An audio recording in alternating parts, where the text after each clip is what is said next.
New tonight, the chief of the Cedar Rapids Police is making a case to keep traffic cameras in Iowa. There's a bill making its way through the State House that would remove most cameras. Iowa's News Now anchor David Amalotti is live from Cedar Rapids tonight. And David, this bill would still allow cameras at the downtown S-curve. Tell us about that and more on this traffic cam debate. Yeah, Karen, anyone who drives through downtown Cedar Rapids knows all about these cameras. The city calls these devices unbiased policing. Anyone who drives 12 miles per hour or faster can expect a ticket in the mail, but a state lawmaker now wants to see these cameras removed. If people would slow down, they'll stay alive. Cedar Rapids Police Chief Wayne German has 42 years of law enforcement experience. He says he wouldn't mind cameras replacing his job if people would slow down. 336 Iowans lost their lives last year.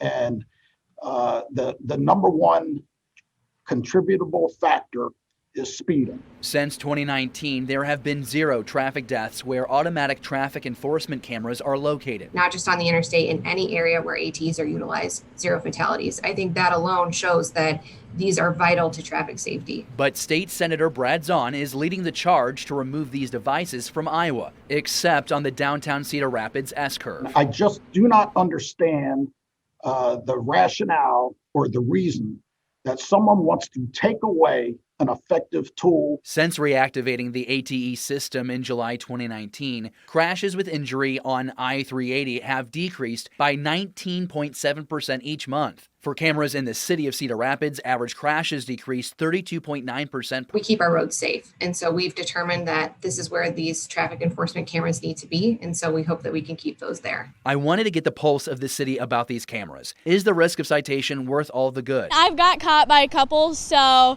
I'd be okay with it, but I definitely think it's good to have them. It definitely is a way for the city to get a lot of revenue, but where it goes, I think we all would like a little bit better understanding, a little bit better clarity. When you hear that this is a cash grab on behalf of the city, how do you respond to that? It's not a cash grab.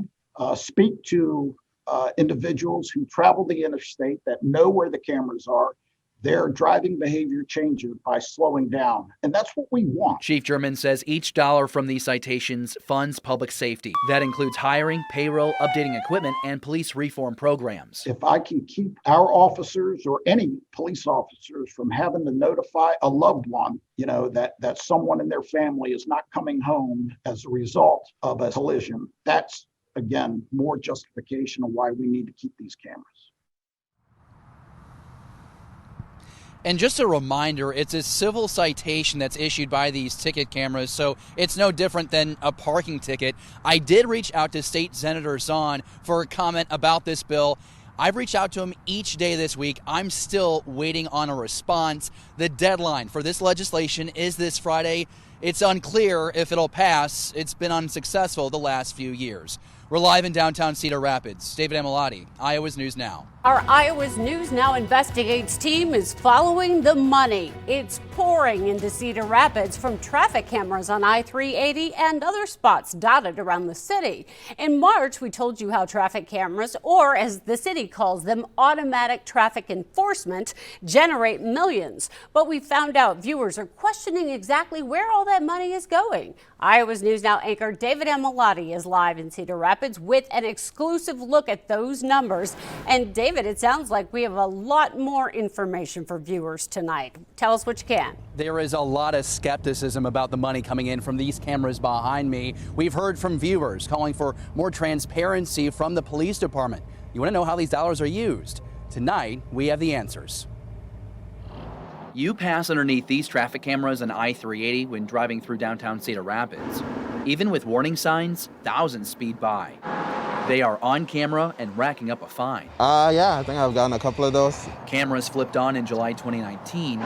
Since then, they've pulled in tens of millions of dollars. I understand the value of having the camera system, being able to fund these things that then the property tax owners don't have to pay. I'd say. But Iowa's News Now found out many drivers we talked to don't know where that money is going. I have absolutely no idea. I can't even think of anything. It's a money grab, that's what it is. They're not alone. Iowa's News Now Investigates posted our last report on traffic cameras to social media.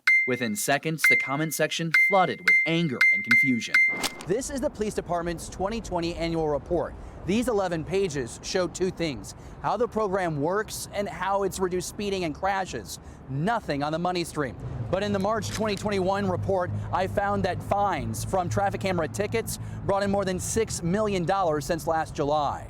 These fines start at $75. The city earns $55 from that, and the rest goes to Gatso USA, the company that runs the traffic camera company. Over half of that automated traffic enforcement funding is used for 27 police officers. I sat down with Amanda Greider, the lead on public safety. She says traffic camera fines make Cedar Rapids a safer place. Fines pay for new equipment for first responders. Mace is on the belt. They also cover the cost to mail citations, but that's not all. And then those social justice programs and initiatives, public safety initiatives as well, that's $250,000. So that does come up to equal the $5,575,000 that was projected. But what about the extra revenue from these cameras the city doesn't budget for? We use that funding for the Redmond Park cameras, and those have been vital to solving crimes. Officer Dave Zahn says people change the way they drive near these cameras, and that's what he wants to see. If it was really truly about money, they would be set at 6 over for violations. But they're set at 12 over. So people who are doing 12 or more over, there's an intent that they're going to exceed the speed limit. The city does provide a monthly report online showing where the money ends up, but some say that's not enough. To even be able to see maybe positive examples of how that money is being used. How do you address the concern of some residents about a lack of transparency? I think that we really try to do a great job of providing information to the public. So by doing interviews with you is a great way that we can provide that information to the public, so we appreciate that.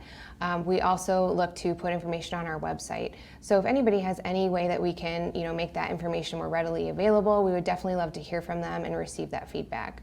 The dollars have also helped support the Quincy Fire Department. It's provided new mobile computers inside engines all across town. We also know that it's covered about $8,000 worth of lights and strobes. Now, anyone wanting to learn more information about these cameras, I have my last report and some new court documents online right now, so you can better understand how these cameras have made some spots of Cedar Rapids safer.